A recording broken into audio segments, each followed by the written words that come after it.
Usisahau kushare, kusubscribe na kulike.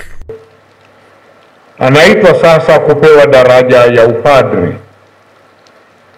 Fikirini kwa makini ni madaraka gani atakayopewa katika kanisa. Kweli katika Kristo, taifa takatifu lote la Mungu linafanywa kuwa taifa la kikuhani na kifalme. Lakini yeye mwenyewe kuhani mkuu wetu Yesu Kristo aliwateua baadhi ya wanafunzi wake watekeleze rasmi katika kanisa kazi ya kikuhani kwa jina lake yeye mwenyewe kwa ajili ya watu. Yeye mwenyewe alitumwa na Baba, naye vile vile aliwatuma mitume duniani kote ili kwa njia yao na maarifa wao, yaani maaskofu, kazi yake ya mwalimu, kuhani na mchungaji iendelee bila kukoma.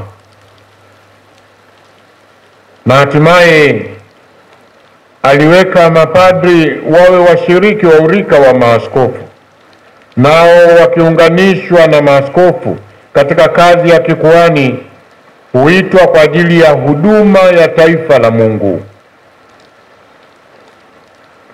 Na ndugu yetu huyu, baada ya kufikiriwa sana, anawekwa sasa katika daraja ya upadre ili naye apate kuwa mhudumu wa Kristo, mwalimu, kuhani na mchungaji, na hivyo kwa kazi yake asaidie kulijenga na kulikuza taifa la Mungu, yaani kanisa, liwe hekalu lake takatifu. Naye atafananishwa na Kristo aliye kuhani mkuu na wa milele, na ataunganishwa na ukuhani wa maaskofu, yaani atawekwa wakfu kuwa kuhani halisi wa Agano Jipya ili aihubiri Injili, achunge taifa la Mungu na kuziadhimisha ibada takatifu, hasa sadaka ya Bwana. Nawe mwana mpendwa sana, utakayewekwa hivi punde katika daraja ya upadri, tekeleza huduma takatifu ya kufundisha kwa jina la Kristo mwenyewe aliye mwalimu pekee. Hivyo wagawie wote lile neno la Mungu ambalo wewe ulilipokea kwa furaha. Unapotafakari sheria ya Bwana, angalia, usadiki kile unachokisoma na kufundisha kile unachokisadiki na kufuasa kile unachokifundisha. Kwa njia hii mafundisho yako yawe lishe kwa watu wa Mungu, na manukato ya maisha yako yawe furaha kwa wamwaminio Kristo, ili kusudi kwa neno na kwa mfano upate kujenga nyumba, yaani kanisa la Mungu. Fanya pia kazi ya kutakasa katika Kristo, maana kwa huduma yako sadaka ya kiroho ya waamini itatolewa pasipo kumwaga damu, ikiungana na dhabihu ya Kristo, ambayo kwa kufanya umoja na ile ya kwako itatolewa kwa mikono yako juu ya altare katika adhimisho la mafumbo matakatifu. Kwa hiyo elewa vizuri unachokifanya, naiga unachokitenda, na kwa kuwa unaadhimisha fumbo la kifo na ufufuko wa Bwana, jitahidi kutiisha viungo vyako kwa kukomesha vilema vyote na kuenenda katika upya wa uzima. Kwa njia ya ubatizo utaliongezea taifa la Mungu waamini wapya. Kwa sakramenti ya kitubio utasamehe dhambi kwa jina la Kristo na la kanisa. Kwa mpako mtakatifu utawafariji wagonjwa. Unapofanya ibada takatifu na katika mfululizo wa sala za siku utamtolea Mungu sala za sifa na shukurani, si kwa ajili ya taifa la Mungu tu, bali kwa ulimwengu mzima. Kumbuka kwamba ulitwaliwa katika wanadamu, ukawekwa kwa ajili ya wanadamu katika mambo ya Mungu. Hivyo, timiza kazi ya kikuhani ya Kristo kwa furaha ya daima na katika upendo wa kweli, ukiyatafuta si mambo yako mwenyewe, bali ya Yesu Kristo. Hatimaye, mwana mpendwa sana, kwa upande wako fanya kazi ya Kristo kiongozi na kuhani chini ya askofu na katika ushirika naye. Ujibidishe kuwakusanya waamini katika familia moja, ili upate kuwaongoza kwa Mungu Baba kwa njia ya Kristo na katika Roho Mtakatifu. Ndiyo maana umkazie daima macho yako Yesu Kristo, aliye mchungaji mwema, ambaye hakuja kutumikiwa, bali kutumikia na kutafuta na kuokoa kile kilichopotea. Inafuata sehemu ya mahojiano. Shemasi atasimama.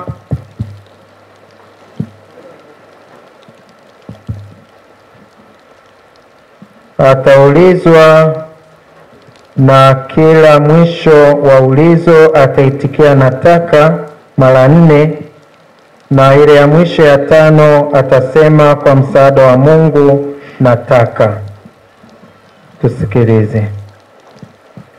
Mwana mpendwa sana, kabla hujajongea kupewa daraja ya upadre, ya kupasa kudhihirisha mbele ya watu nia yako ya kupokea madaraka hayo.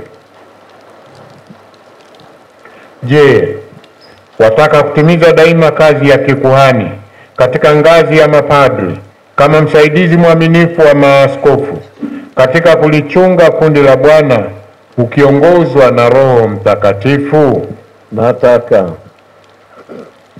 Je, wataka kutekeleza huduma ya neno kwa kuhubiri Injili na kufafanua imani Katoliki kwa uchaji na busara? Nataka.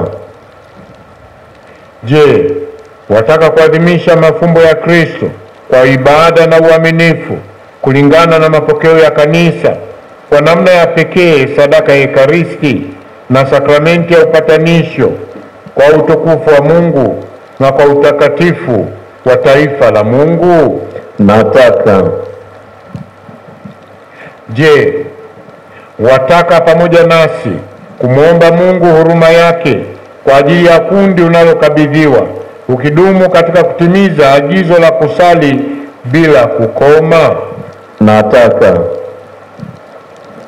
Je, wataka kujiunga zaidi siku hadi siku na Kristo kuhani mkuu, ambaye alijitoa mwenyewe kwa Baba kuwa sadaka safi kwa ajili yetu, na pamoja naye kujiweka wakfu kwa Mungu kwa ajili ya wokovu wa watu?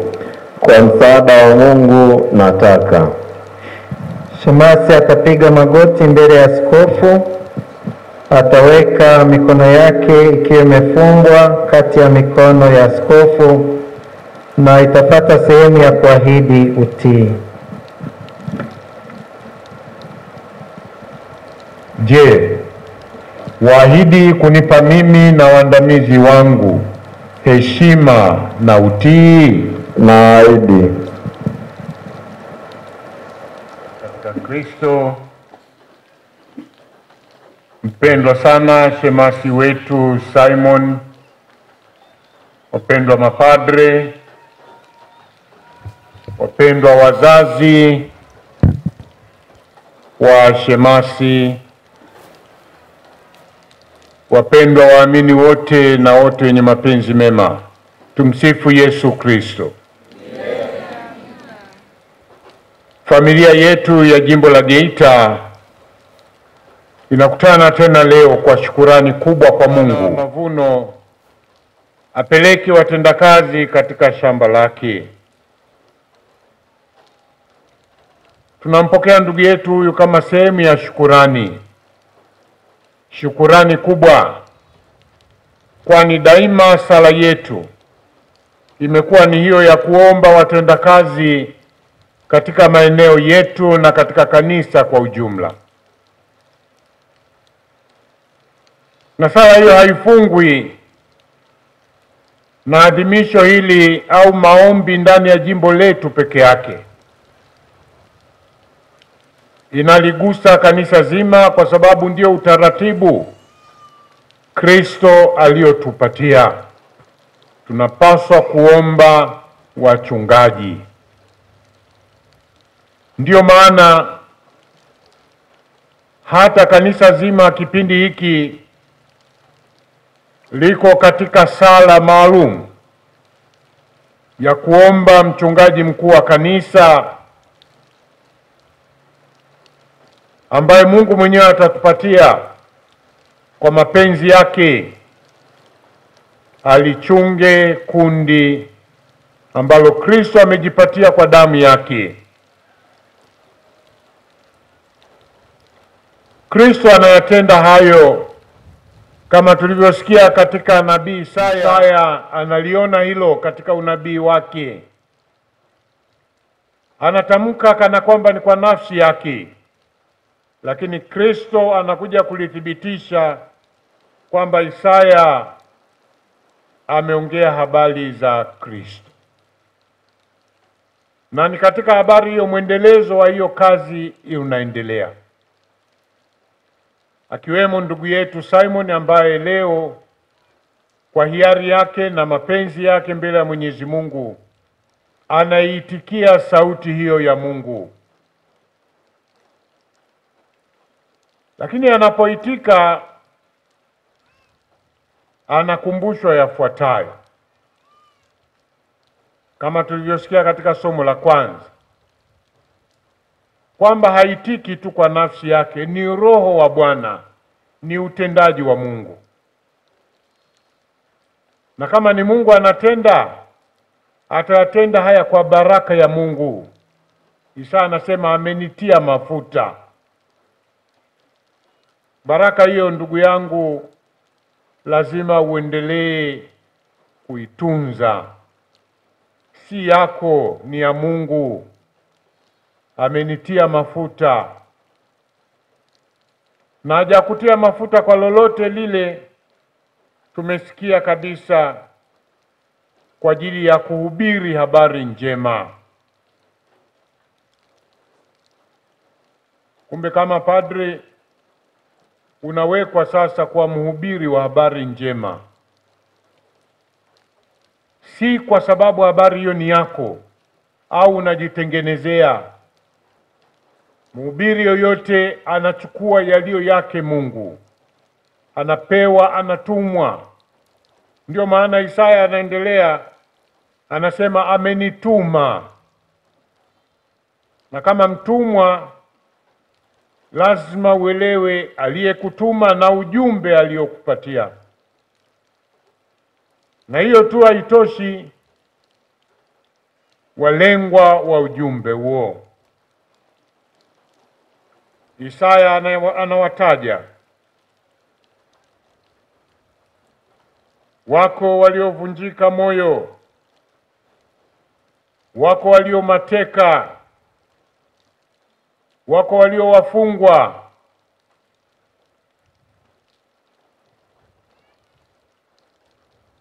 Ni kazi yako, ukitegemea baraka ya Mungu, kuwatafuta hao katika mazingira yanayokuzunguka unayotendea kazi. Wafungwa wako magerezani. Mara nyingine, na hasa ukitaka kufanikiwa, lazima ukubali kuingia huko. Si kwa kwenda kuwa mfungwa wewe ukawakute kule, tunaambiwa tukawatangazie habari njema. Kumbe kwa elimu yako, kwa sala zako, kwa baraka ya Mungu, kwa uvuvio wa Roho Mtakatifu, ni lazima uyajue haya magereza ya leo ni yapi, ni yapi walikofungwa watu wetu wanaoshindwa kusikia habari njema. Ni mengi, na mengine mazingira tulio nayo hawatataka uingie humo, lakini unalazimika kwenda humo. Huendi kwa sababu kutaka kuwa sawa na wao, unakwenda kama mjumbe wa habari njema ambaye huna uchaguzi mwingine wowote bali kwenda kuyapeleka yaliyo ya Roho wa Bwana, yaliyo ya Kristo. Mateka, tunao mateka wa hali mbalimbali. Vijana wetu wanatekwa sasa na mazingira, lakini wako ambao ni mateka wa hali, wasio na ajira. Baada ya elimu yao nzuri, wanataka kusikia habari njema kutoka kwako.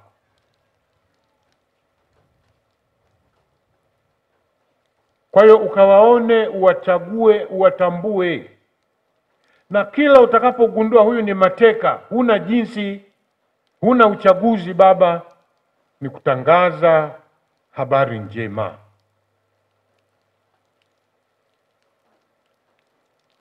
Wako waliovunjika moyo.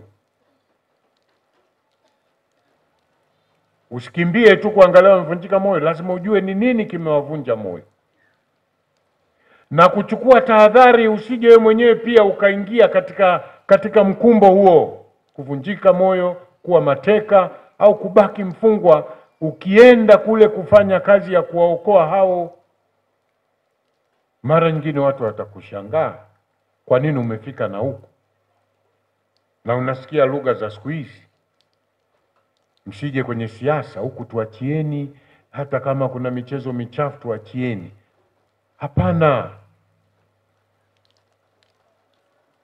usiwe mwanasiasa, ila saidia siasa iwe chombo bora. Ndimo humo Mungu ametuwekea viongozi, ndio mfumo wa kutupatia viongozi. Usiogope utakapoona unafukuzwa, lakini nenda kule, kuna mateka. Ingia kwenye uchumi ambako haki za watu zinakaliwa, zinagandamizwa, lakini ukichukua tahadhari, kwa sababu mara nyingine utaweza kujisahau huko. Ukienda ovyo ovyo, tunakukuta na wewe ni mfanya biashara tu, padri mfanya biashara. Unaanza sasa kugawanyika na hutawatoa humo. Unakuwa sehemu ya mfumo,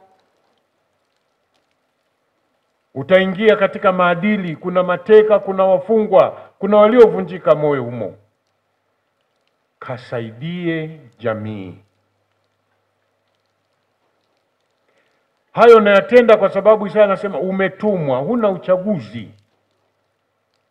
Au unakubali kutumika kama ulivyotumwa, au unatenda kinyume cha aliyekutuma na unakuwa kituko.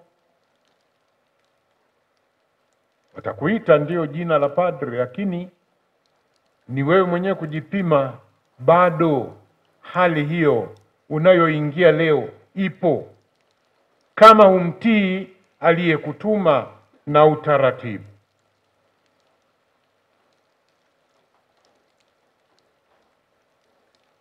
Unapelekwa kama mtangazaji. Isaya anasema hata ukafikie kutangaza mwaka wa Bwana uliokubaliwa. Yako mazingira ambayo leo ni kikwazo, yatangaze yaliyo ya Bwana. Na anasema matunda utayaona. Walio katika majivu utawapa maua. Kubadili hali za watu, hali ukilinda hali yako. Walio katika maombolezo anasema utawapaka mafuta tena ya furaha. Na wenye roho nzito anasema utawapa vazi la sifa. Kumbe vigezo unavyo vya kuona kama utume wako unafanikiwa. Jipime. Hii inaleta sifa, inaletea sifa kanisa, inaletea sifa taifa, inaletea sifa ubinadamu. Ili kupitia kwako jamii nzima ya Mungu ipite katika njia hiyo, kama jinsi ambavyo leo pengine tunaonja kama tunakuhubiria wewe, lakini uwazi kwamba utume huu si wako peke yako, ni wa kila mbatizwa, na kwa namna ya pekee kila mwenye daraja. Wewe leo unatumika kama chombo cha kutuinua wote wenye daraja kutafakari tena maneno haya ya Nabii Isaya, maneno haya ambayo ni ya Yesu mwenyewe anayosema yanatimilika leo masikioni mwenu. Na ukitafanya hayo, anasema Bwana anatukuzwa. Kumbe kipimo chako cha mwisho iwe daima ni kuona utukufu unabaki ni wa Mungu. Usijitwalie utukufu. Ufurahi kutumikia kwa utukufu wa Mungu. Kinyume cha hayo ni haya ambayo tumeyasikia katika somo la pili. Sura hii ya 10 ya Matendo ya Mitume, kundi linatokea linataka kuzuia sehemu fulani ya binadamu wasiwe katika mpango wa ukombozi, wakidai wokovu umetunzwa kwa Myahudi na yule ambaye anaongokea Uyahudi kwanza ndipo aende kwa wokovu ulioletwa na Kristo. Petro analikataa hilo, na anatufundisha haya ambayo tumeyasikia, kwamba hakuna kigezo chochote cha kufanya watu waingie katika safari ya ukombozi isipokuwa habari ya Yesu wa Nazareti. Kila atakayepokea habari hiyo njema na kuishi na kuitenda, tena sio kwa nguvu yake, anasema kwa Roho Mtakatifu na nguvu, ni mlengwa wa kazi ya ukombozi. Na ndio maana tahadhari, sije tukadhani sisi ndio tunakomboa watu. Sisi ni watangazaji, kumtangaza Yesu Mnazareti kama alivyofanya Yohane. Na ndicho hicho kinachokufanya leo unaomba kazi hii, wito huu, utendaji huu wa kuzunguka huko na huko.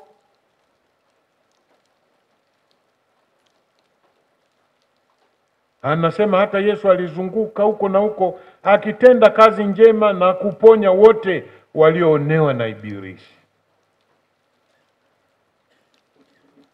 Kazi yetu sisi ni aina fulani kama ya wazururaji kiasi fulani. Tutazunguka huko na huko. Na hii uione ni sifa yako, kwa sababu unayatwaa ya Kristo. Hutawapata hao wafungwa, hutawapata hao mateka, hutawapata waliovunjika moyo kama utajifungia. Lazima uwe padri wa watu. Na ndio maana utatumwa leo huku, kesho huku. Mwanzoni utafurahi, utakapoanza kujenga himaya zako utalalamika. Pale ambapo unaonekana unastahili sasa kwenda huko na huko ukatende kazi, usilalamike. Ndicho unachokiomba leo. Unafanya hayo kwa sababu Petro anatuambia wazi, sisi ni mashahidi wa mambo anayoyatenda Yesu bila mipaka. Anasema katika Uyahudi, hata katika Yerusalemu, bila mipaka. Mipaka ya kimazingira, hayo leo uko parokia hii, kesho parokia hii, kesho parokia hii, lakini hata mipaka ya kiutendaji, isipokuwa ile ambayo inamkana Yesu. Hii si ya kwetu. Inayopingana na kazi ya Yesu, hii si ya kwetu. Lakini kuzunguka mpaka hata ukatundikwa mtini, ndicho alichofanya mkubwa wetu, kiongozi wetu na anayetutuma, Yesu Kristo. Usije ukaingia ukadhani baba unakuja kutafuta sasa mahali pa mapumziko. Sisi tunakwenda, na hasa kule ambako kuna hitaji sauti hiyo ya kinabii, lazima uende, kwa sababu tumaini letu liko katika ufufuko. Na Petro anasema ndilo lilokuwa tumaini pekee linalofanyika katika safari nzima ya ukombozi, safari ya ufufuko. Utayatenda wapi hayo? Katika maisha yako ya kawaida. Usitafute miujiza, maisha ya kawaida. Hata Petro anasema ni sisi mashahidi wa Yesu tuliokula na kunywa pamoja naye. Kumbe usianze kujikweza na kudhani sasa unatoka unaingia unakuwa ofisa, unakuwa maisha ya kawaida ndani ya familia yako, ndani ya familia ya kanisa hii ambayo unaingia leo pamoja na mapadri wenzako. Hata katika kula, mmekaa mnakula mnakunywa, hakikisha wewe ni mjumbe wa Kristo hata miongoni mwa mapadri wenzako.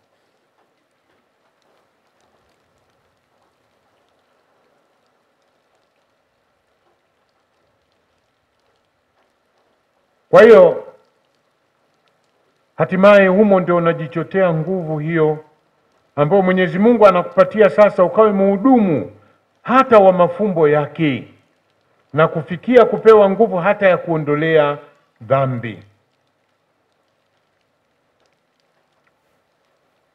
Ndugu zangu, tumesikia katika Injili kwamba Yesu anawaweka na wengine 70, anawatuma wawili wawili wakatangaze habari njema. Uwepo wa padri, ndugu zangu, ni chachu ya kutukumbusha sisi sote ni wajumbe wa kutangaza habari njema. Ndio maana tukio hili lituguse kila mmoja wetu na kujifikiria, mimi ni mjumbe wa habari njema. Na kama mjumbe wa habari njema, wapi?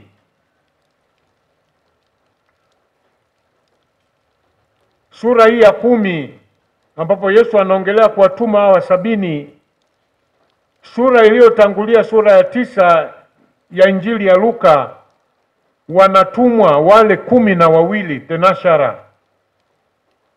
Lakini naonja masharti anayowapatia ni karibia haya: msichukue mfuko wala mkoba wala viatu wala msimamkie mtu, tulieni katika nyumba mtakayoingia. Kwa sababu pamoja na madaraka na madaraja ambayo hawa wanapewa, ujumbe tunaotangaza ni ule ule. Hakuna ujumbe wa Kristo wa mapadri, ujumbe wa Kristo wa waumini, wa makatekista. Tuna ujumbe mmoja. Mapadri wanawekwa kusimamia tu na kutuongoza kwa kweli, hatimaye kama familia ya Mungu tuwe watangazaji wa habari njema. Ndio maana hata ndugu yetu tunamwasa asije akadhani sasa yeye anawatenga wengine, ukaingia kiburi, dharau. Uko padri na ni mhudumu wa taifa la Mungu lenye utume ule ule wa kutangaza habari njema, kwa sababu mavuno ni mengi, watenda kazi ni wachache. na itaendelea kuwa hivyo, kwani uchache huo tunausikia hata katika nafsi zetu. Ndio maana tunahitajiana. Wahitaji mapadri wenzako, uone daima wamebeba kile unachokihitaji, na ujue unahitajiwa na mapadri wenzako. Wahitaji waumini utakaotumwa kwenda kuwahudumia, kwa sababu wao pia wanakuhitaji. Na katika muungano huo tunalijenga taifa la Mungu. Na mojawapo ni hilo Yesu analosema, ujumbe wa amani. Nje ya hayo, ndugu zangu, tutayafanya yaliyo yetu. Na ndio hayo yanatokea sasa, ya kudhani kwa sababu ni mimi peke yangu nitakishikilia hiki kwa nguvu yoyote, hata kama kwa gharama ya maisha ya wengine. Badala ya kwenda kuondoa mateka, badala ya kwenda kuondoa watumwa, badala ya kwenda kuondoa waliovunjika moyo, tunavunja watu moyo zaidi katika nyanja mbalimbali. Na ndio maana katika kuficha hayo Usisahau kushare, kusubscribe na kulike.